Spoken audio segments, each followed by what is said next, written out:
नहीं हुआ स्टार्ट। पानी मंगा लिए थे।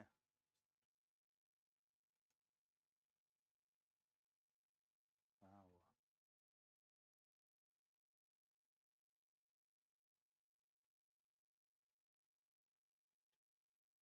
हुआ कहाँ।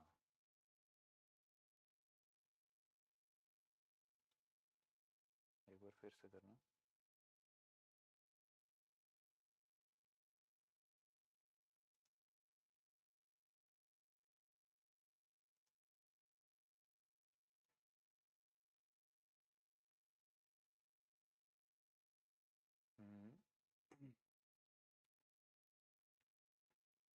आवाज मिल रही है आप लोग को। इसको ऑन करो।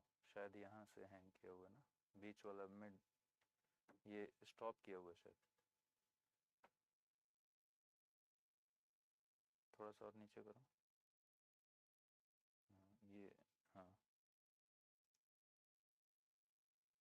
लाइव पे इसको टिक क्लिक करो।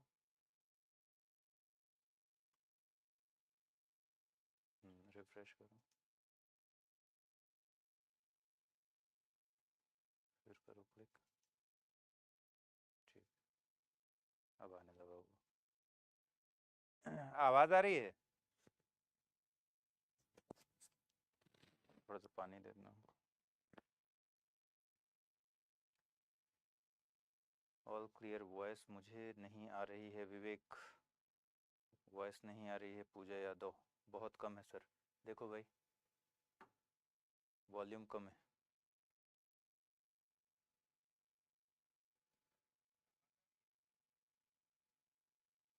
अब देखिए, आवाज नहीं आ रही है। अब आने लगी। वॉल्यूम कम है। एक बार बुला लेना यार, अगर गगन का है।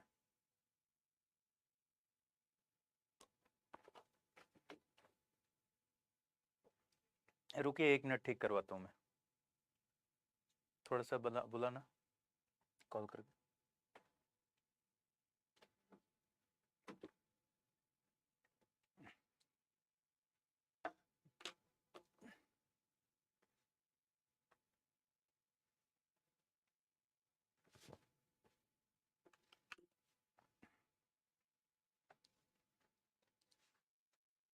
थोड़ी ठीक हुई है बस। आ रही है, कम है वॉल्यूम। वॉइस थोड़ा बढ़ा दीजिए। बात हो गई।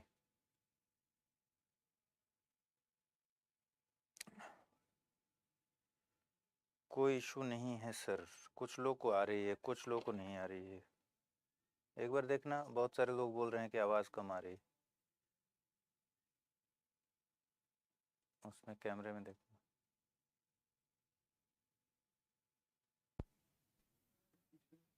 अब बताइए, अब आ रही है आवाज़।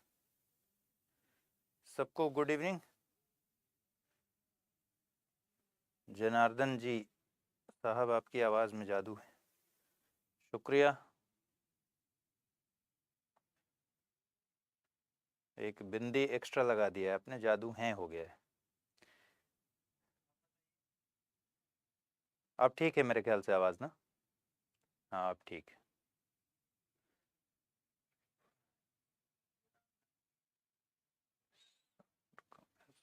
ठीक आ रही है, ठीक है सर। ठीक है, अब ठीक है। चलिए, कितने लोग हो गए। अब ठीक है ना, देखिए ठीक हो गया। अब जिसको थोड़ी सी कम आ रही है वो हेडफोन या ईयरफोन लगाएगा तो उसको ठीक आएगी। अजहर कह रहे हैं आपकी वॉइस मस्त आ रही है। ऑफलाइन सेंटर कहाँ है। ऑफलाइन सेंटर अभी स्टडी IQ का नहीं है, ऑनलाइन में ही है अभी। वॉइस क्लियर, ठीक है। 69।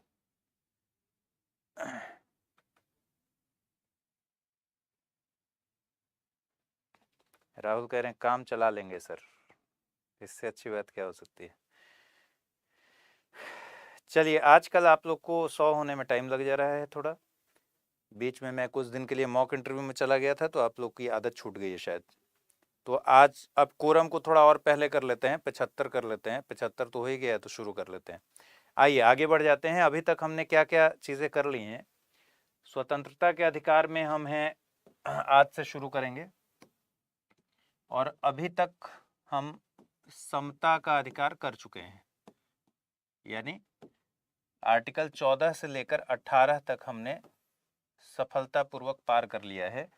और अब हम स्वतंत्रता के अधिकार में इन कर रहे हैं। स्वतंत्रता का अधिकार कहां से कहां तक है?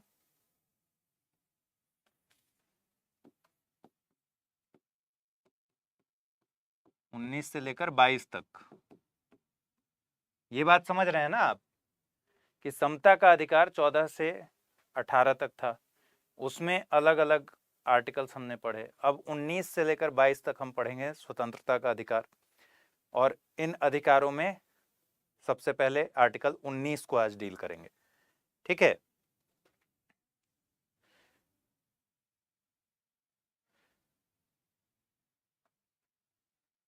कोई बताए, ये रिवीजन की क्लास नहीं है ना? नहीं, ये लाइव क्लास है। रिवीजन की क्लास जो आप देख रहे थे वो खत्म हो गई है, वो पूरी हो चुकी है। चलिए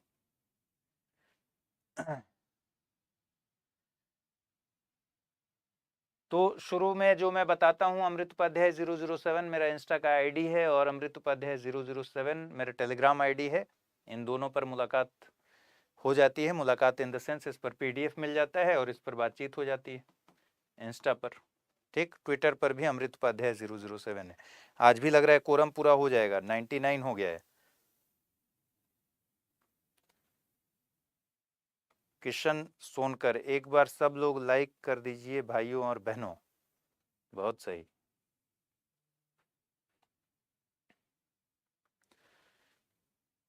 फिर फाउंडेशन बैच 2 जो 11 मार्च से शुरू हो चुका है, यूपीएससी का हिंदी का स्टडी IQ IAS हिंदी ने शुरू किया है। और 11 मार्च से शुरू है, लेकिन अब 20 मार्च तक इसमें एडमिशन ओपन है, ठीक है। 20 मार्च तक एडमिशन चलते रहेगा। अगर एडमिशन लेना हो, आपको लेना हो, आपके किसी भाई बंधु दोस्त को लेना हो, तो वो अमृत लाइव कोड का प्रयोग कर सकते हैं, जिससे ये एडमिशन फी 18,999 हो जाएगा। लेकिन अप्लाई करके देख लेना है कि हुआ है या नहीं हुआ है। चलिए, आज आगे बढ़ने से पहले, मतलब 19 आर्टिकल शुरू करने से पहले हम लोग थोड़ा पीछे देख लें कि यूपीएससी ने क्या क्या सवाल पूछे थे और हम लोग जो पढ़ रहे हैं उससे कुछ फायदा हो भी रहा है कि नहीं हो रहा है, ठीक है। यूपीएससी 2021 के सवाल को पहले देखते हैं। 2021 में पॉलिटी से खूब सारे सवाल पूछे गए थे, अच्छे अच्छे से। तो उससे शुरू कर लेते हैं। जैसे पहला सवाल पूछा गया था, इसमें थोड़ा पहले का भी है। जैसे प्रस्तावना के सवाल मैंने करा दिए थे, प्रस्तावना तक के। अगर आप में से किसी ने नहीं किया है तो पीछे जाके क्लास देख लेगा उसको। और उसके बाद हमने नागरिकता वगैरह का सवाल नहीं किया था, तो उसमें देख लेते हैं कि अभी पिछले 4-5 सालों में कौन से सवाल 2-3 सालों में पूछे गए हैं। देखिए, एक सवाल आया था यूपीएससी 2021 में कि भारत के संदर्भ में निम्नलिखित कथनों पर विचार कीजिए। भारत में केवल एक ही नागरिकता और एक ही अधिवास है, ठीक है। ये आप जानते हैं कि एक ही नागरिकता और एक ही अधिवास है। जो व्यक्ति जन्म से नागरिक हो, केवल वही राष्ट्राध्यक्ष बन सकता है। हालांकि अभी आप राष्ट्राध्यक्ष, राष्ट्रपति के बारे में नहीं जानते, पढ़े नहीं हैं, लेकिन हमारी चर्चा हुई थी कि अमेरिका में जन्म से ही जो होगा नागरिक, वही राष्ट्रपति बन सकता है, जबकि भारत में ऐसा नहीं है। ये हम चर्चा कर चुके हैं। तो ये वाला स्टेटमेंट तो गलत है। जो व्यक्ति जन्म से नागरिक हो, केवल वही राष्ट्राध्यक्ष बन सकता है। ये हमने चर्चा की थी। जब हम राष्ट्रपति पढ़ेंगे तो एलिजिबिलिटी क्राइटेरिया को देखेंगे कि क्या शर्तें होती हैं राष्ट्रपति बनने की, और उसमें क्या लिखा हुआ है, पहला कि राष्ट्रपति वो व्यक्ति बनेगा जो भारत का नागरिक हो। ये नहीं लिखा हुआ है कि भारत का जन्म से नागरिक हो। इसका मतलब भारत का नागरिक हो, यानी नागरिकता किसी और भी विधि से उसको मिली हो, तो वो क्या बन सकता है, राष्ट्राध्यक्ष बन सकता है। तो ये स्टेटमेंट गलत है। और इतनी ही बारीकी से आपको क्वेश्चन पकड़ना होगा, क्योंकि यहां एक छोटा सा ही इसको पकड़ना है, जन्म से लिखा हुआ है। अगर आप ऐसे पढ़ जाइएगा जो व्यक्ति जन्म से नागरिक हो, आपको लगेगा जो व्यक्ति नागरिक हो वही बन सकता है, तो आप सही भी टिक कर देंगे, लेकिन यहां लिख रहा है जन्म से नागरिक हो, जबकि ऐसा नहीं है। ठीक है, तो ये वाला गलत है। फिर तीसरा दे रहा है, जिस विदेशी को एक बार नागरिकता दे दी गई है किसी भी परिस्थिति में उससे उसको वंचित नहीं किया जा सकता। हमने कई सारे आधार देखे थे नागरिकता वाले जब पाठ में, लेसन में, कि जिसको नागरिकता दे दी गई है जिस विदेशी को, उससे नागरिकता छीनी भी जा सकती है, वंचित करने के सारे प्रावधान दिए गए थे जिसको हमने पढ़ा था। तो ये भी गलत है। तो इसका सही उत्तर क्या होगा? केवल एक। अब इसको दूसरे तरीके से सॉल्व करके देखिए। 2021 का ही है, ज्यादा पुराना है नहीं। दूसरे तरीके से कैसे सॉल्व कर सकते हैं जो जल्दी से हो जाए? देखिए, दूसरे तरीके से जब कीजिएगा तो कंफ्यूजन्स कम होंगे। जैसे तीसरा आप हर हाल में जानते हैं कि जिस विदेशी को एक बार नागरिकता दे दी गई है उससे वंचित नहीं किया जा सकता, ये गलत बात है, तो इसको काट दीजिए। और जैसे आप इसको काटेंगे ये दोनों ऑप्शन खत्म हो जाएगा। अब बचा केवल एक और केवल दो। मान लीजिए आपको जन्म से नागरिकता वाली बात नहीं पता है, ठीक है, तो भी इन दोनों में अब जब आप देखेंगे तो आपको स्पष्ट होगा कि ये वाली बात तो सही है, इसका मतलब यही आंसर हो सकता है। तो आप इसमें कंफ्यूज नहीं होंगे कि 1 और 3 भी हो सकता है, 2 और 3 भी हो सकता है, क्योंकि 3 को आपने एलिमिनेट कर दिया है, तो इससे आपको फायदा मिल जाएगा। तो 2021 के इस प्रश्न का सही उत्तर होगा ऑप्शन ए। फिर पूछ रहा है, भारत रत्न और पद्म पुरस्कारों के संबंध में निम्नलिखित कथनों पर विचार कीजिए। भारत रत्न और पद्म पुरस्कार भारत के संविधान में अनुच्छेद 18(1) के अंतर्गत उपाधियां हैं। और हमने क्या देखा था कि इस बात पर सुप्रीम कोर्ट ने फाइनली क्या कहा कि ये जो पद्म पुरस्कार और भारत रत्न हैं ये वैध हैं, ये उपाधियों के अंतर्गत नहीं आते 18 में। ठीक है, तो उपाधियों का अंत किया गया है और भारत रत्न और पद्म पुरस्कार दिया जा रहा है। सुप्रीम कोर्ट में जब मामला गया था तो सुप्रीम कोर्ट ने क्या कहा था कि ये उपाधियां नहीं हैं और इसलिए इनको उपाधियों में आप काउंट नहीं करेंगे। लेकिन उसमें एक क्लॉज जरूर बताया था कि आप अपने नाम के सामने या पीछे प्रीफिक्स या सफिक्स में भारत रत्न या पद्म पुरस्कार का जिक्र नहीं कर सकते उपाधि की तरह। ठीक है, ये भी हम पढ़ चुके हैं। तो इसको, ये स्टेटमेंट क्या है? गलत है। 1954 में प्रारंभ किए गए पद्म पुरस्कारों को केवल एक बार निलंबित किया गया था। जहां भी केवल वर्ड आ जाए वहां सचेत हो जाना है। ज्यादातर मामलों में जहां ऐसे स्टेटमेंट्स आए कि केवल एक बार या सिर्फ इतना ही, तो आपको सचेत हो जाना है, इसमें गलती हो सकती है। ठीक है, 28 मई से पहले लक्ष्मीकांत खत्म करवा दीजिए। 28 मई से पहले हरगिज नहीं खत्म हो पाएगा। ठीक है, इसलिए 2023 के लिए ये इसको टारगेट मत कीजिएगा। मैं कोशिश करूंगा कि ज्यादातर प्रोविजंस हो जाएं। ठीक, तो केवल एक बार निलंबित किया गया था, ये बात गलत है। पहली बार निलंबित जब हुआ था ये हुआ था 1977 में। जैसा हमने जिक्र भी किया था कि मोरारजी देसाई की सरकार जब आई तो पहली बार इसको निलंबित किया गया और 77 में निलंबित हुआ, तो 78 और 79 के पद्म पुरस्कार और भारत रत्न पुरस्कार नहीं दिए गए। लेकिन 80 में जब इंदिरा गांधी की सरकार आई तो फिर इसको क्या किया गया? रिज्यूम किया गया। लेकिन बाद में भी कई बार इसको सस्पेंड किया गया है। जैसे 93 में सस्पेंड हुआ है। ठीक है, तो केवल एक बार नहीं किया गया है, इसलिए ये स्टेटमेंट गलत है। इस प्रश्न में भी आपसे सतर्कता की उम्मीद की जाती है कि अगर आप इसको ऐसे पढ़ जाइएगा तो आपको ध्यान पर आएगा कि हाँ सस्पेंड तो हुआ था, लेकिन केवल एक बार पढ़ना जरूरी है, वही की वर्ड है इसका। तीसरा है, किसी वर्ष विशेष में भारत रत्न पुरस्कारों की अधिकतम संख्या 5 तक सीमित है। भारत रत्न पुरस्कारों की चर्चा हम लोगों ने की थी, ये वाला पोर्शन भी ऐड कर लीजिएगा उसमें, उसी नोट्स में। कि प्राइम मिनिस्टर रिकमेंड करते हैं भारत रत्न को के नाम को। प्राइम मिनिस्टर किसको रिकमेंड करते हैं? प्रधानमंत्री रिकमेंड करते हैं, सिफारिश भेजते हैं नामों की राष्ट्रपति को। ध्यान रखिए, पद्म पुरस्कारों के मामले में कुछ लोगों की एक कमेटी काम करती है, लेकिन भारत रत्न के मामले में प्राइम मिनिस्टर रिकमेंड करते हैं राष्ट्रपति को, और मैक्सिमम एक साल में 3 लोगों के नाम रिकमेंड किए जाते हैं। ठीक है।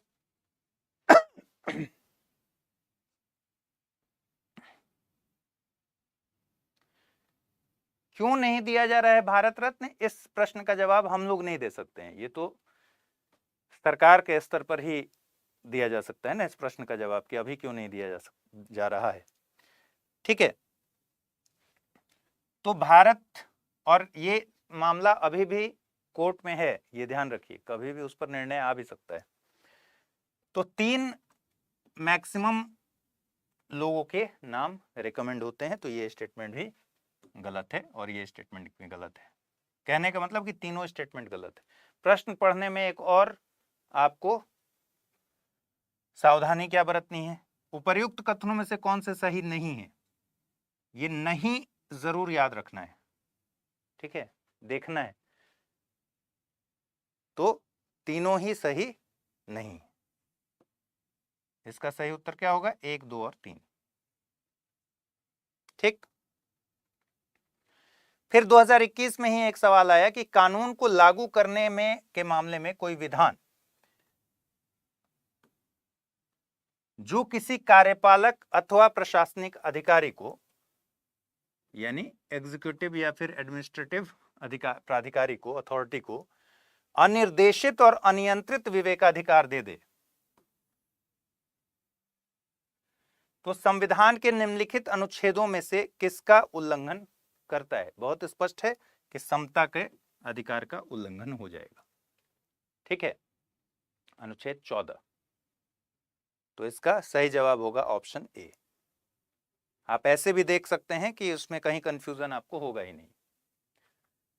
भारत के 21 का ही सवाल है, भारत के संविधान के किस अनुच्छेद के अंतर्गत निजता का अधिकार संरक्षित है?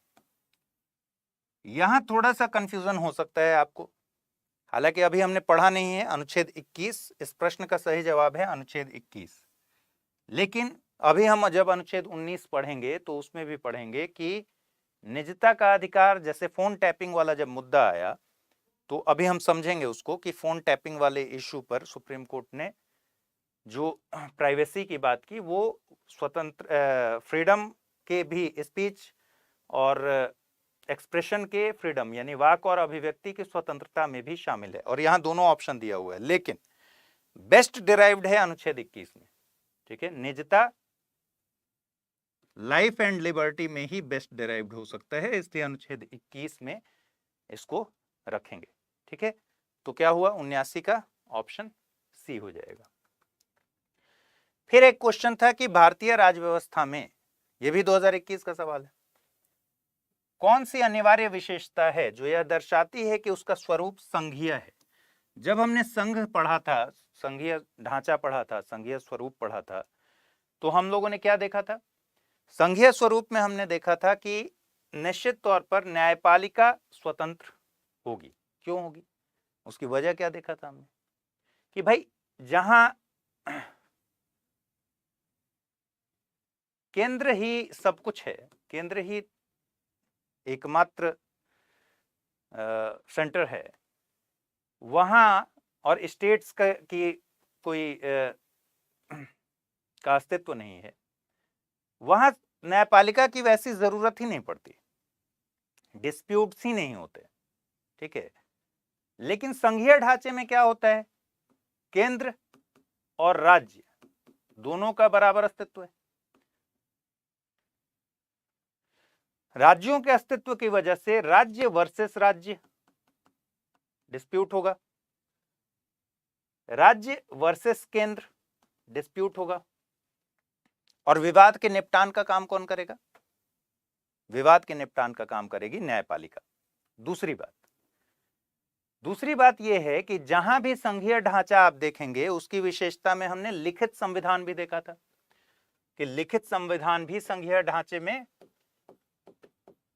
एक विशेषता है। जब लिखित संविधान होता है तो संविधान के निर्वचन की आवश्यकता होती है। देखिए यही सब कॉन्सेप्ट काम करता है, यहां रटने से काम नहीं चलेगा, ठीक है। यहां आपको कॉन्सेप्ट दिमाग में ले आना पड़ेगा कि कॉन्सेप्चुअली उसका एप्लीकेशन देखना पड़ेगा कि हमने ये पढ़ा था, इसको अप्लाई करने की जरूरत है। यहां पर आप कितना भी रट लीजिएगा, यूपीएससी का सवाल रटने से नहीं बनेगा। तो इसी तरीके से इसको डिराइव करना पड़ता है। जैसे आपने पढ़ा है कि संघ में अगर संघ की का ढांचा होगा तो क्या क्या विशेषताएं होंगी, हमने पढ़ा था अपनी क्लास में। तो उसमें हमने पढ़ा था कि लिखित संविधान भी विशेषता। लिखित संविधान होगा तो संविधान का निर्वचन करना पड़ेगा ना, बार बार निर्वचन करना पड़ेगा। उसकी वजह क्या है, कुछ चीजें तो उसका निर्वचन करना इसलिए जरूरी होगा कि भाई कार्यपालिका उसका कुछ और मतलब निकालेगी, मतलब सरकार कुछ और मतलब निकालेगी और लेजिस्लेचर कुछ और मतलब निकालेगा, लेकिन फाइनली कोर्ट बताएगा कि इसका मतलब क्या है, संविधान सभा ने किस मंसूबे से इस आर्टिकल को रखा था, इसका असल मकसद क्या है, इंटेंशन क्या है, ये कौन बताएगा, ये बताएगी अदालत। दूसरी बात हमने ये भी देखा था कि बदलते हुए समय के साथ जब समय आगे बढ़ते जाएगा, जो लॉ 1952 में कारगर होगा, आज जब हम 70 साल बाद बैठे हुए हैं तो आज के परिप्रेक्ष्य में कई सारी इंटरप्रिटेशंस चेंज हो जाएंगी। तो सुप्रीम कोर्ट ने भी अपना इंटरप्रिटेशन कई बार चेंज किया है।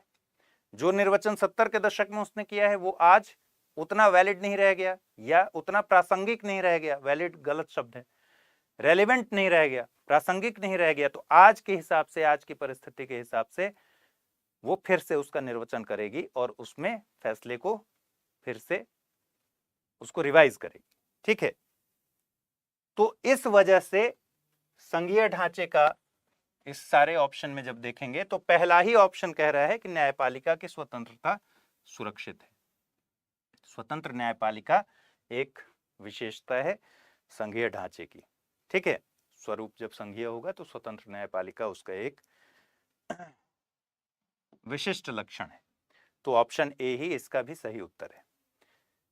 फिर है 2021 का ही सवाल, निम्नलिखित में से कौन सा राज्य शब्द को निम्नलिखित में से कौन सा राज्य शब्द को सर्वोत्तम रूप से परिभाषित करता है।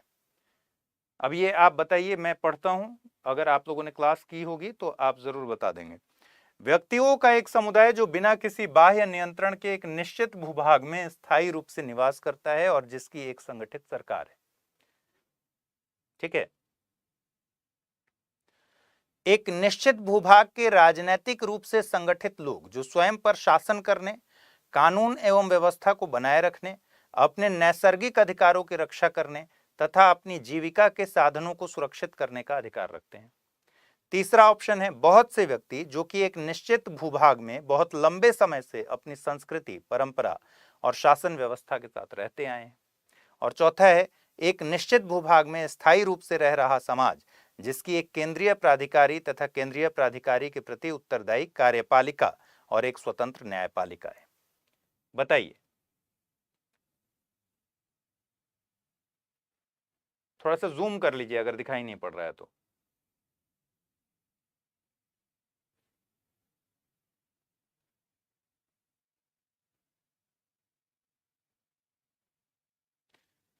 इसीलिए मैंने बोल दिया ना, अब बोलने से तो बात स्पष्ट हो गई होगी।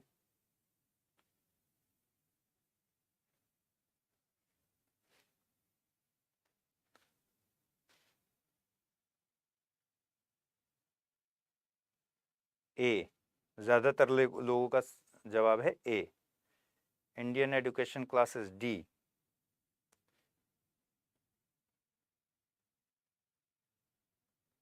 ए, अनीता ए ए ए ए कई सारा ए, गुड।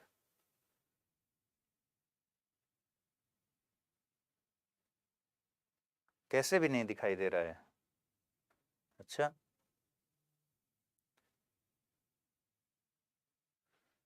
मैं फिर से पढ़ दूं?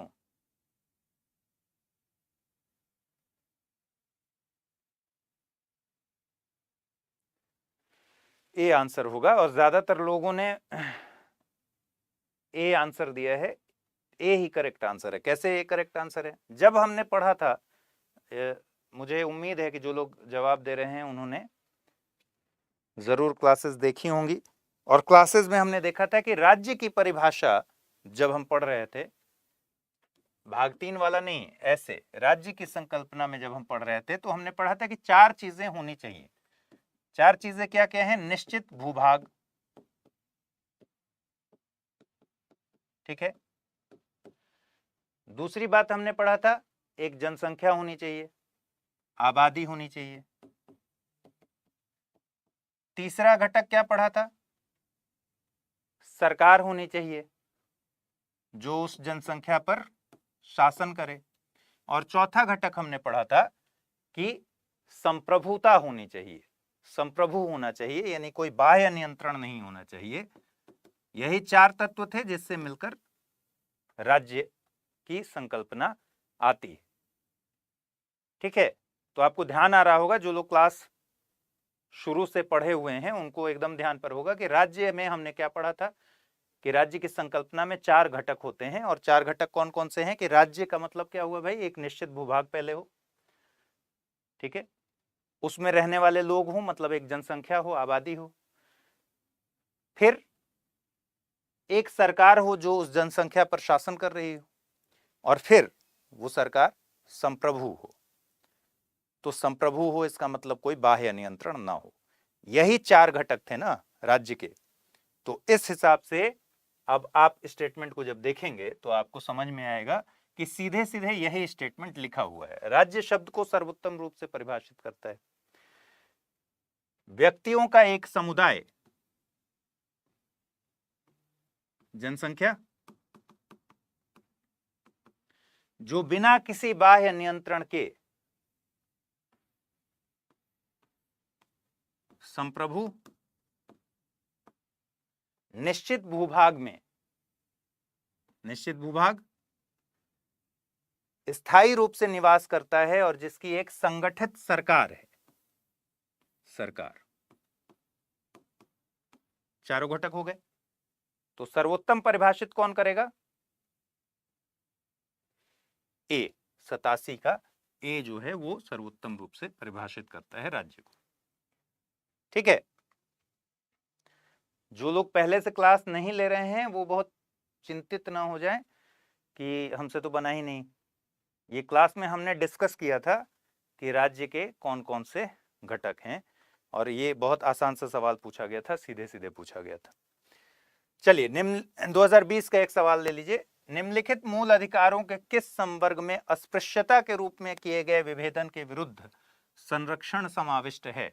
अब बताइए इसका जवाब। अब इसका जवाब अगर किसी ने गलत दिया तो फिर तो अपराध हो जाएगा।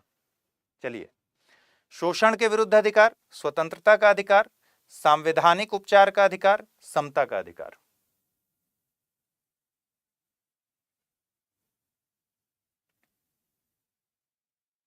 जल्दी से बताइए।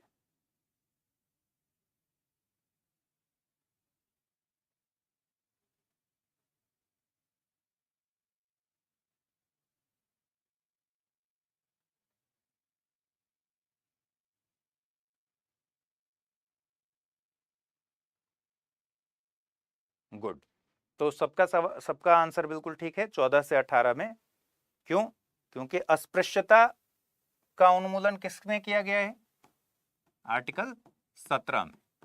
और आर्टिकल 17 किसके अंदर आता है? 14 से 18 के अंदर। और 14 से 18 क्या है? समता का अधिकार है, ठीक है। तो बहुत ही सीधा सवाल है कि समता का अधिकार इसका सही जवाब होगा, ऑप्शन डी।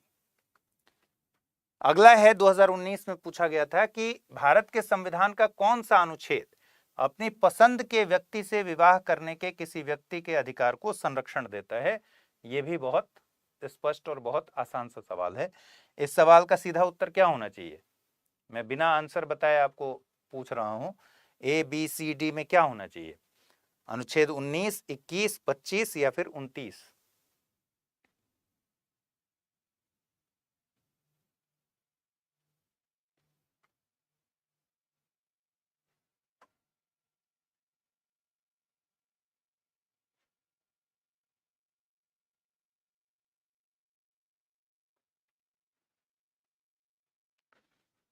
वाह, बहुत बढ़िया। तो सारे लोग को इसका आंसर पता है?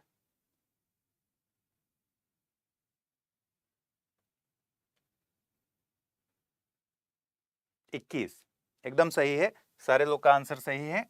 लाइफ एंड लिबर्टी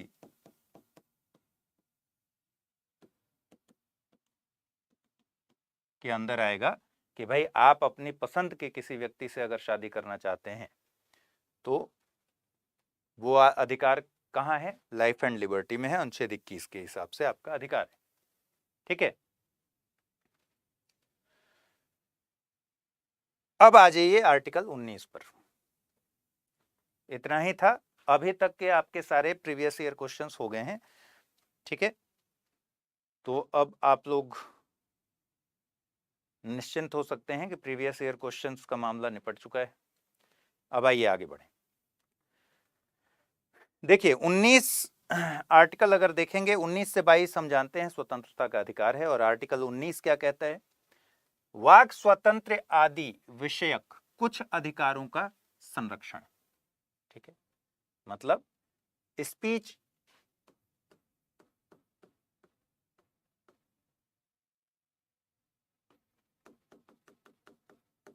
के फ्रीडम को लेकर, स्पीच एंड एक्सप्रेशन के फ्रीडम को लेकर ये आर्टिकल प्रोविजन देता है। ठीक है, और क्या कह रहा है कि सभी नागरिकों को वाक स्वातंत्र्य और अभिव्यक्ति स्वातंत्र्य का, मतलब वाक मतलब स्पीच, अभिव्यक्ति मतलब एक्सप्रेशन। ठीक है, अधिकार है। ख में कह रहा है शांतिपूर्वक और निरायुध सम्मेलन का। निरायुध का मतलब होता है बिना आयुध के, यानी बिना हथियार के।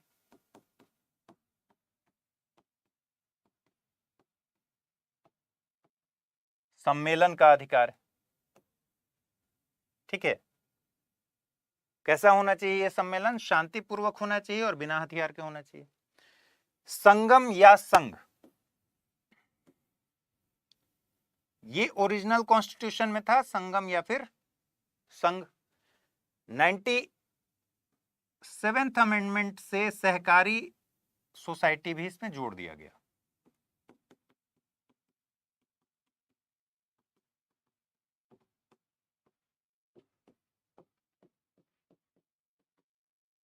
ये हुआ था 2011 में। ठीक है, तो ये आप नोट कर लीजिएगा।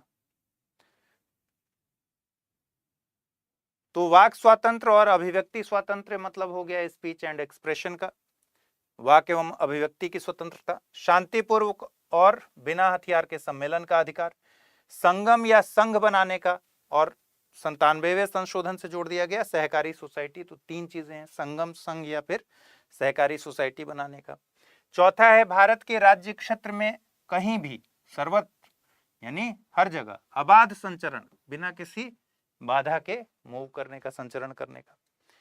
फिर भारत के राज्य क्षेत्र के किसी भाग में निवास करने और बस जाने का अधिकार।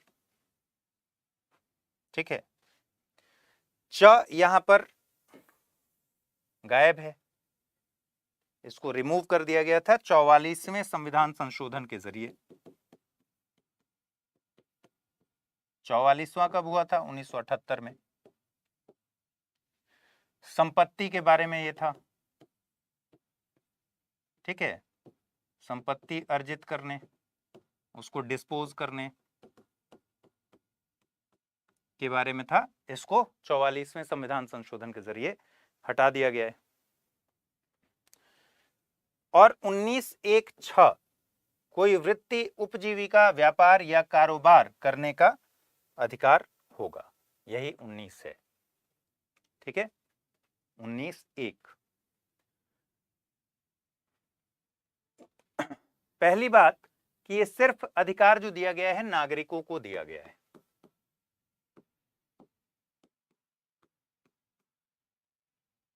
ठीक है, तो नागरिकों के लिए ये अधिकार है, ये बात भी ध्यान रखनी है। अब 19 में 19 एक A, freedom of speech and expression. अब ये बताइए कि ये जो अधिकार आपको मिले हैं, वाक एवं अभिव्यक्ति की स्वतंत्रता का संवैधानिक अधिकार मिला हुआ है, क्या ये एब्सोल्यूट अधिकार हो सकता है? एब्सोल्यूट मतलब जिस पर कोई भी बंधन निर्बंधन ना हो, रेस्ट्रिक्शन ना लगे, ठीक है। ऐसा कोई भी अधिकार नहीं हो सकता जो बिल्कुल अनरेस्ट्रिक्टेड हो, क्योंकि अगर कल को ऐसा हो कि कोई कहे कि भाई हम किडनी का व्यापार करते हैं, किडनी की खरीद फरोख्त करते हैं और उसका विज्ञापन चलाते हैं, और ये हम इसलिए चला सकते हैं क्योंकि विज्ञापन करने का अधिकार वाक एवं अभिव्यक्ति की स्वतंत्रता का अधिकार है, ठीक है। या कोई कहे कि हम देश के विभाजन को प्रोवोक करते हैं और इसके लिए हम वीडियोस बनाते हैं और ये मेरा एक्सप्रेशन, और एक्सप्रेशन का मुझे राइट है, अधिकार है, तो ऐसा नहीं हो सकता। इसलिए संविधान सभा ने पहले से ही कुछ मर्यादाएं आरोपित की हैं, कुछ रेस्ट्रिक्शंस लगाए हैं, जिसे हम कहते हैं रीजनेबल रेस्ट्रिक्शंस। रीजनेबल का मतलब क्या है कि रेस्ट्रिक्शंस ऐसे हों जो मनमाने किस्म के ना हों, ठीक है।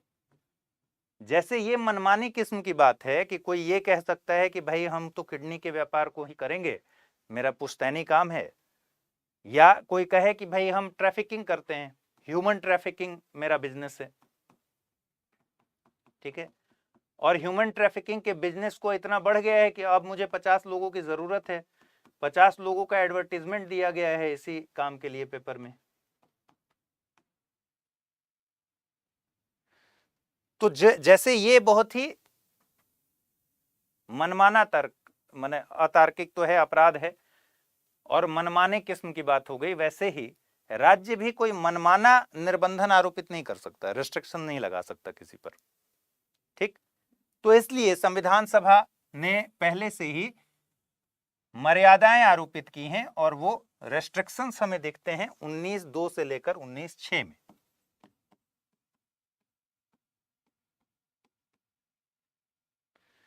यानी 19(1)(a) के लिए जो रेस्ट्रिक्शंस हैं वो 19(2) में, यानी वाक एवं अभिव्यक्ति की स्वतंत्रता के लिए जो रीजनेबल रेस्ट्रिक्शंस हैं वो कहाँ हैं? 19(2) में है, वर्णित है, वो हम पढ़ेंगे आगे कैसे कैसे। इसी तरीके से 19(1)(b) जो कहता है कि शांतिपूर्ण और बिना हथियार के सम्मेलन कीजिए, उसके लिए रीजनेबल जो रेस्ट्रिक्शंस हैं ये 19(3) में, ठीक है। 19(1)(c) के लिए 19(4) में, 19(1)(d) और 19(1)(e) इन दोनों के लिए 19(5) में है। आपको पता है 19(1)(f) हट चुका है 44वें संविधान संशोधन 1978 के द्वारा, और 19(1)(g) वृत्ति, व्यवसाय, उपजीविका इत्यादि का अधिकार, उसके लिए रेस्ट्रिक्शंस आपके रीजनेबल दिए गए हैं 19(6) में। तो स्ट्रक्चर समझ गए कि 6 तरह की स्वतंत्रताएं दी गई हैं, और मूल जो ओरिजिनल कॉन्स्टिट्यूशन था, मूल संविधान था, उसमें 7 तरह के अधिकार थे आर्टिकल 19 में। इन 7 तरह के अधिकारों में से अब 6 तरह के अधिकार हैं, और ये 6 तरह के अधिकार सारे के सारे 19(1) में हैं। 19 क्लॉज 1 सब क्लॉज ए से लेकर सब क्लॉज बी, सी, डी, ई, एफ नहीं है, और जी, ये 6 तरह के अधिकार 19(1) में हैं, ठीक है। 19(1), 2, 3, 4 ऐसा नहीं है, 19(1)(a), 19(1)(2) इस तरह से। और रीजनेबल रेस्ट्रिक्शंस वाला खंड 19(2) से लेकर 19(6) तक में है, जो 19(2), 3, 4 तो इनके लिए है 19(1)(a), 19(1)(b), 19(1)(c) के लिए। लेकिन डी और ई के लिए एक ही है 19(5) और जी के लिए है 19(6). ठीक है,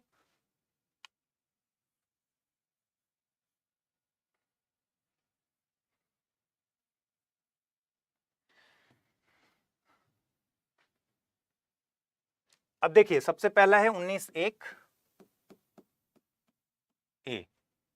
19(1)(a) क्या है? वाक स्वातंत्र्य और अभिव्यक्ति स्वातंत्र्य का अधिकार है। अब भाई वाक स्वातंत्र्य और अभिव्यक्ति स्वातंत्र्य का क्या मतलब हुआ कि कुछ भी लिखकर, बोलकर, स्पीच भी है, ठीक है। और एक्सप्रेशन में क्या क्या चीजें आ जाएंगी? बोल रहे हैं आप, किसी चीज को प्रिंट कर रहे हैं, छाप रहे हैं, इन सब के जरिए आप जो अपनी अभिव्यक्ति करते हैं उसका आपको अधिकार है। लेकिन ये इतना छोटा टर्म नहीं है, ये टर्म बड़ा है और इसको सुप्रीम कोर्ट ने और विस्तार दिया है कई बार। ठीक है, तो इसमें कई सारे सवाल सुप्रीम कोर्ट में पहुंचे थे। पहले तो देखिए कि अभिव्यक्ति, एक्सप्रेशन में क्या क्या चीजें शामिल हो सकती हैं। भाई एक्सप्रेशन में आपके स्पीच और लिखने के अलावा क्या क्या और चीजें आ सकती हैं? क्या कोई पेंटिंग ऐसा बनाया जा सकता है जो आपके एक्सप्रेशन को जाहिर कर रहा हो? आपने देखा है कई सारे पेंटिंग्स ऐसे होते हैं जो आपके एक्सप्रेशन को, आपकी अभिव्यक्ति के आधार बनते हैं। चित्रकार बिना कुछ बोले सब कुछ व्यक्त कर देता है, तो अभिव्यक्त कर दिया, और इसलिए पेंटिंग भी एक जरिया हो सकता है। कभी आपने देखा है एक कार्टून बना और उस कार्टून में एक कार्टूनिस्ट ने सत्ता पर प्रहार किया, तत्कालिक जितनी जो समस्या थी उसको एक कार्टून के जरिए ही उसने अभिव्यक्त कर दिया, तो कार्टून भी हो सकता है उसका एक जरिया। ठीक है, क्या आर्ट में और भी फॉर्म्स हैं? जैसे फिल्म, क्या फिल्म अभिव्यक्ति का जरिया है? सोशल मीडिया अभिव्यक्ति का जरिया है? टीवी, रेडियो, ये सब अभिव्यक्ति के माध्यम है। अखबार, न्यूज़पेपर अभिव्यक्ति का जरिया है। ठीक है, तो ये सारे एक्सप्रेशंस तो हमको समझ में आ रहे हैं कि भाई इतने सारे एक्सप्रेशंस हो सकते हैं, इसमें कोई डाउट नहीं है। ठीक, लेकिन कई सारे मामले ऐसे आए जिसमें सुप्रीम कोर्ट के सामने सवाल उठा कि भाई एक्सप्रेशन में ये चीजें शामिल होंगी या फिर नहीं होंगी। पानी देने जरा।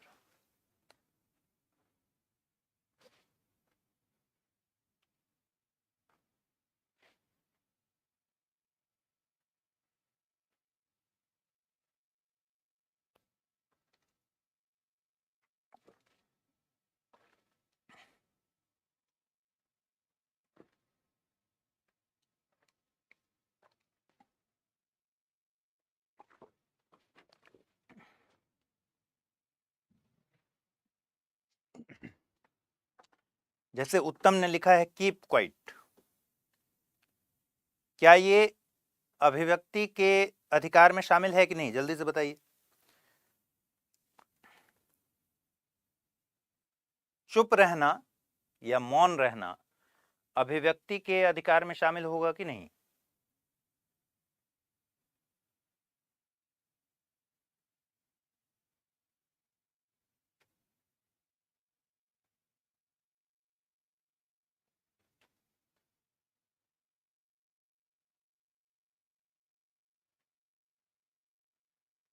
तो अलग अलग समय पर सुप्रीम कोर्ट के सामने अलग अलग तरीके के सवाल खड़े हुए और अलग अलग समय पर अलग अलग निर्णयों में, अलग अलग वाद में, केसेस में सुप्रीम कोर्ट ने ये जो freedom of speech and expression है इसको और ब्रॉड किया है और इसको विस्तृत किया है और बताया है कि भाई ये भी आपके अभिव्यक्ति का 19(1)(a) में ये भी शामिल है। जैसे एक सवाल आया कि भाई अगर बोलकर अभिव्यक्त करना अभिव्यक्ति का अधिकार है तो क्या चुप रहना या मौन रहना अभिव्यक्ति का अधिकार है कि नहीं है? सुप्रीम कोर्ट ने कहा कि चुप रहना भी, मौन रहना भी अभिव्यक्ति का अधिकार है, 19(1)(a) में शामिल है। आप किसी को फोर्स नहीं कर सकते कि वो बोले ही, ठीक है, वो उसका अधिकार है, वो चुप रहना चाहता है चुप रहेगा, मौन रहना चाहता है वो भी एक तरह की अभिव्यक्ति है। दूसरा एक सवाल आया कि चलिए अपने आप को तो आप अभिव्यक्त कर रहे हैं, आप लिख रहे हैं, बोल रहे हैं, वीडियोस बना रहे हैं, लेकिन क्या किसी दूसरे के विचारों को भी आप अभिव्यक्त कर सकते हैं? किसी दूसरे के विचारों को अभिव्यक्त करना क्या अभिव्यक्ति के अधिकार में आएगा या नहीं?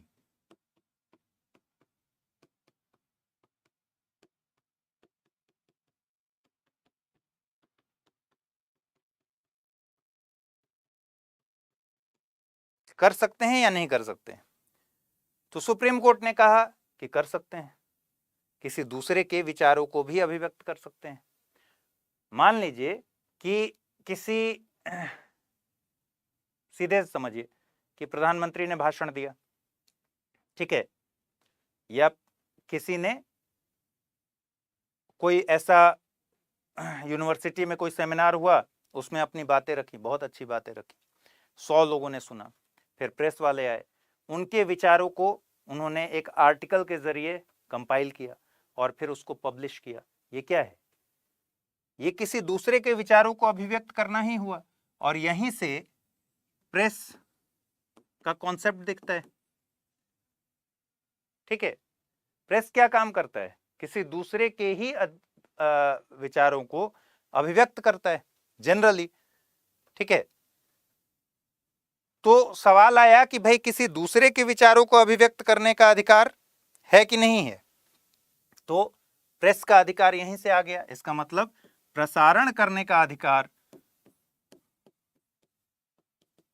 भी इसी में आ गया, या फिर अखबार छापने का अधिकार, लिखकर भी तो एक्सप्रेस करेगा ना कोई, तो किसी दूसरे की अभिव्यक्ति के विचारों की अभिव्यक्ति का अधिकार भी 19(1)(a) में शामिल है, और यहीं से प्रेस का कॉन्सेप्ट आता है। ध्यान रखिए कि प्रेस की आजादी, जिस पर हम बार बार डिबेट करते हैं कि प्रेस की पर किसी तरह का सीमा आरोपित करना, ये वाक्य एवं अभिव्यक्ति की स्वतंत्रता पर प्रहार है, कई बार आपने सुना होगा, लेकिन पूरे आर्टिकल 19 में कहीं भी प्रेस शब्द का जिक्र नहीं है। प्रेस की आजादी हम यहीं से इन्फर करते हैं, प्रेस की आजादी हम इसी से निकालते हैं, बेसिकली लिखा हुआ नहीं है, मेंशन नहीं है। तो सुप्रीम कोर्ट ने कहा कि भाई किसी दूसरे के विचारों को आप अभिव्यक्त कर सकते हैं, इसका मतलब प्रसारण का अधिकार है, इसका मतलब कि प्रेस का अधिकार है। इसका एक और मतलब है कि प्रसारण का अधिकार है, इसका मतलब प्रसारण पर सरकार की मोनोपोली नहीं है। कई सारे कंट्रीज में आपने सुना होगा ना, प्रसारण का अधिकार सिर्फ और सिर्फ सरकार के पास है, सरकार का अपना चैनल है, वही सिर्फ प्रसारण करेगा। भारत में भी तो सरकार के लिए एक चैनल है जो सारे सरकारी खबरों को प्रेजेंट करता है, लेकिन उसकी मोनोपोली नहीं है। उसके अलावा और भी चैनल्स हैं जो उन विचारों को अभिव्यक्त करते हैं, और इस पर किसी तरीके का लिमिटेशन नहीं लगा हुआ है, ठीक है। अब एक सवाल आया कि भाई, इसको नोट करते रहिएगा क्योंकि इसका पीडीएफ नहीं है। अब एक सवाल आया कि विज्ञापन का अधिकार, क्या विज्ञापन का अधिकार भी एक्सप्रेशन में आएगा कि नहीं आएगा? 19(1)(a) में आएगा कि नहीं? तो विज्ञापन का अधिकार भी 19(1)(a) में आता है। सुप्रीम कोर्ट ने अपने फैसले में कहा कि कमर्शियल एडवर्टाइजमेंट जो है, व्यावसायिक विज्ञापन,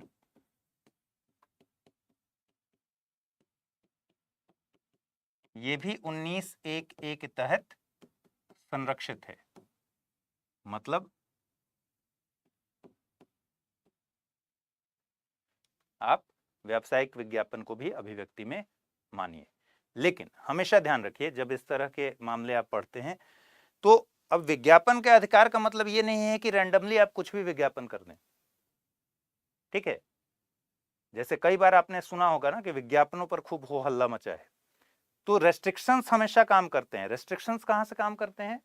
रेस्ट्रिक्शंस में ध्यान रखना है कि 19(2) जो सिर्फ और सिर्फ वाक एवं अभिव्यक्ति की स्वतंत्रता के लिए ही रीजनेबल रेस्ट्रिक्शंस बताता है, वो रेस्ट्रिक्शंस तो हैं ही, उनके आधार पर लॉ बन सकता है।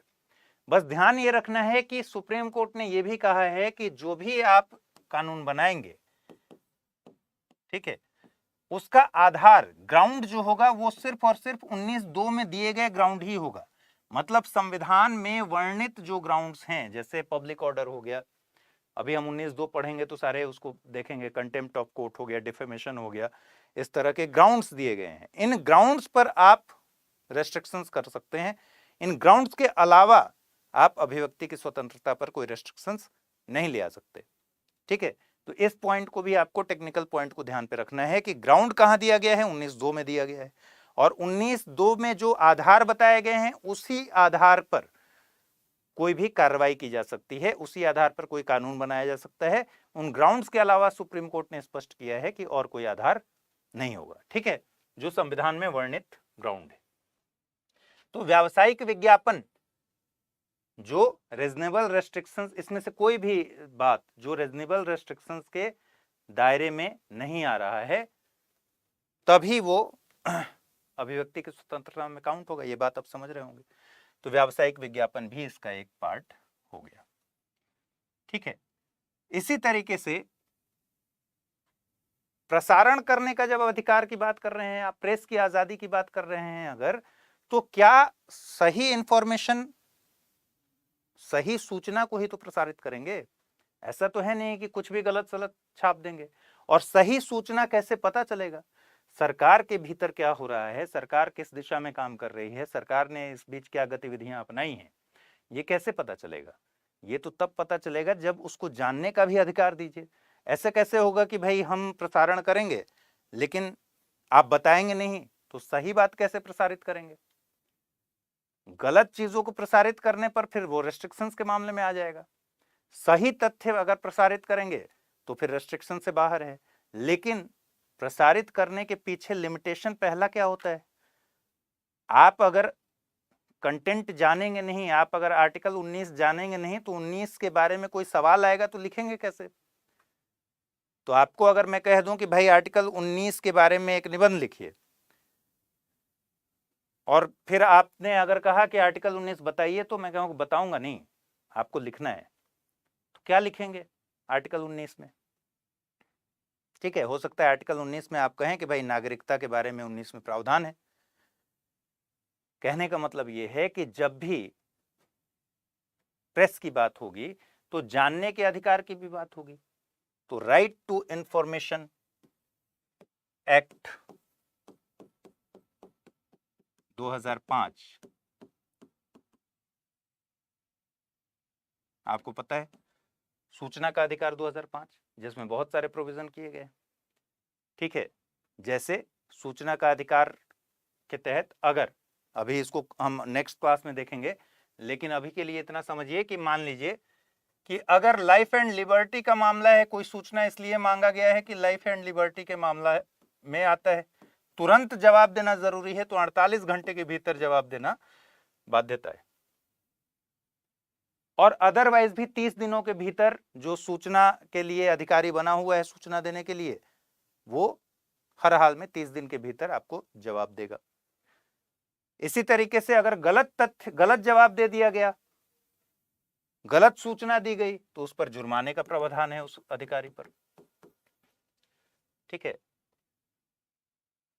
सूचना अगर नहीं दी जा रही है तो अपील करने का अधिकार है। जो सूचना मांग रहा है उसको, वो जाकर अपील कर सकता है कि भाई सूचना नहीं दी जा रही। ठीक है, कहने का मतलब यह है कि प्रसारण का अधिकार जब हमने जाना, तो हमें यह भी जानना होगा कि भाई जानने का भी तो अधिकार है, तभी तो प्रसारित करेंगे।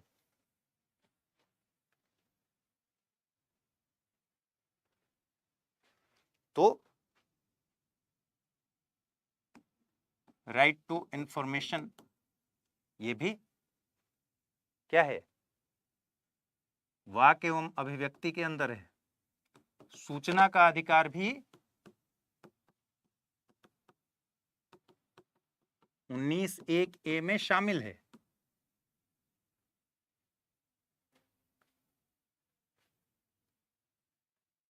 ठीक है। अब यहीं अगर क्वेश्चन आ जाएगा तो आप फंस जाएंगे, क्योंकि ऐसे तो पढ़ते हुए आपको समझ में आ जाएगा कि सूचना का अधिकार भी वाक्य एवं अभिव्यक्ति की स्वतंत्रता का ही एक हिस्सा है, लेकिन जब क्वेश्चन में आ जाएगा आपका दिमाग नहीं चलेगा कि आरटीआई कैसे वाक्य एवं अभिव्यक्ति की स्वतंत्रता में है, क्योंकि आप वहां इतना ही सोच पाएंगे कि हम बोल रहे हैं, मैं एक्सप्रेस कर रहा हूं, वो होगा स्वतंत्रता का पार्ट। ये नहीं सोच पाएंगे कि सूचना पाने का अधिकार भी, राइट टू इंफॉर्मेशन भी, ये भी अभिव्यक्ति की स्वतंत्रता का पार्ट है। इसी तरीके से मान लीजिए फोन टैपिंग हो रहा है,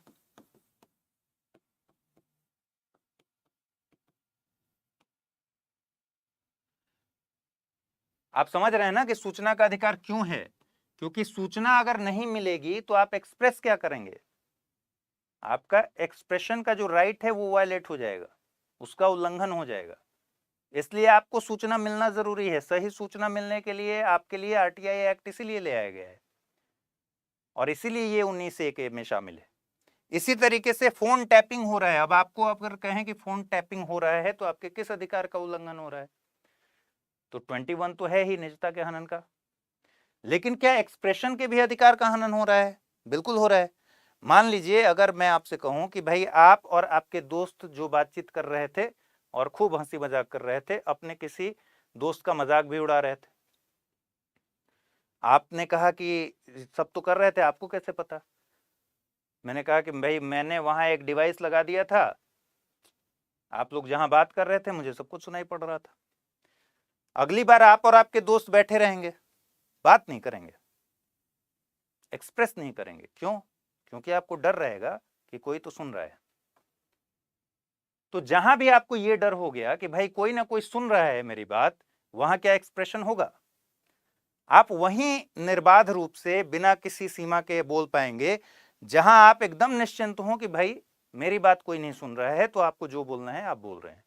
लेकिन जैसे ही आपको यह समझ में आ गया कि भाई यहां कोई माइक्रोफोन हो सकता है या यहां कोई कैमरा लगा हो सकता है, इंसान की फितरत क्या है? ऐसे देखिएगा कि जब कहीं लोग काम करते हैं, हर जगह सीसीटीवी कैमरा है, ठीक है। अब हर जगह सीसीटीवी कैमरा है, वहां बहुत लोग सभ्यता से गुजर रहे हैं। एक आध जगह ऐसा है जो उन्होंने निकाल लिया है कि वहां सीसीटीवी कैमरा नहीं है, तो किसी को अगर व्यसन की आदत हो, नशा वगैरह की आदत हो, तो बस वो जगह खोज लेता है। लेकिन वहां भी कैमरा लगा हो, अगर उसको पता चल जाए यहाँ हिडन कैमरा लगा हुआ है, तो हरगिज नहीं वहां पर जाकर अपना नशा करेगा। नशा मतलब सिगरेट विगरेट जिसकी आदत होती है, ठीक है। तो इसलिए फोन टैपिंग जैसे मामले, निजता के हनन का मामला तो है ही। मतलब आर्टिकल 21 अगर क्वेश्चन में पूछा गया था तो सबसे ज्यादा फिट ये इसका आंसर आर्टिकल 21 है, निजता के हनन का मामला है, ठीक है। लेकिन ये मामला एक्सप्रेशन से भी जुड़ता है, एक्सप्रेशन को भी ये क्या करता है, अभिव्यक्ति को भी बाधित करता है, इसलिए 19(1) के खिलाफ है। अगर ऐसा कुछ होता है तो क्या होगा, 19(1) के खिलाफ होगा। इसी तरीके से एक अधिकार है वोटर्स का अधिकार।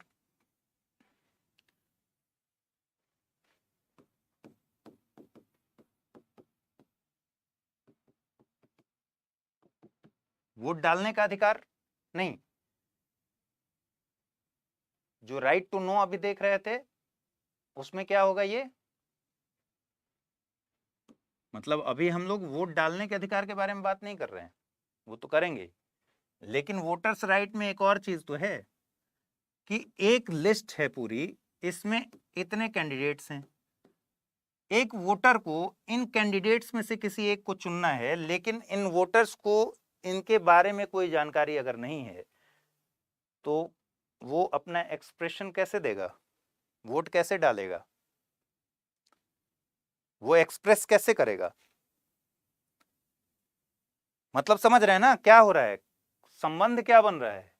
किसी काम को करने के लिए जिस चीज की जरूरत है, अगर वो चीज उपलब्ध नहीं है तो फिर इस अभिव्यक्ति को करने के लिए, इस एक्सप्रेशन को करने के लिए जो कारण होना चाहिए, जिस वजह से कर पाएगा वो वजह ही नहीं है, वही रेस्ट्रिक्टेड है। तो इसलिए ये जो भाई साहब हैं क, ये एक अलग दल के हैं ख, ये लोग जब जाते हैं नामांकन भरने के लिए तो नामांकन भरते समय इनसे बहुत सारी चीजें भरवाई जाती हैं। नामांकन में क्या क्या भरवाई जाती हैं भाई? इनसे पूछा जाता है कि आप अपने स्पाउस का, यानी पति पत्नी जो भी हो, अगर महिला उम्मीदवार हैं तो उनके पति, और पुरुष उम्मीदवार हैं तो उनकी पत्नी, और जो डिपेंडेंट्स हैं इनकी चल अचल संपत्ति का उल्लेख कीजिए। ठीक है, इनसे कहा जाता है कि आप अपना आपराधिक रिकॉर्ड बताइए, क्या आपके ऊपर कभी क्रिमिनल चार्जेस रहे हैं, क्या कभी आपको जेल टर्म हुआ है, या इनसे यह भी पूछा जाता है कि क्या पिछले 6 महीने में कोई ऐसा आरोप लगा है जिसमें 2 साल या उससे ज्यादा के सजा का प्रावधान हो। ठीक है, इनकी शैक्षणिक योग्यता क्या है, यह भी पूछा जाता है, कितना पढ़े लिखे हैं। तो कुल मिलाकर ये क्यों भरवाया जाता है? क्योंकि ये मतदाता का अधिकार है ये जानने का, इसलिए उनसे सारी सूचनाएं सरकार, मतलब निर्वाचन आयोग के पास चली जाती है। ठीक है, तो ये अधिकार भी मतदान के लिए भी जानने का अधिकार है, और वो अधिकार भी एक्सप्रेशन का पार्ट है, 19(1)(a) का पार्ट है।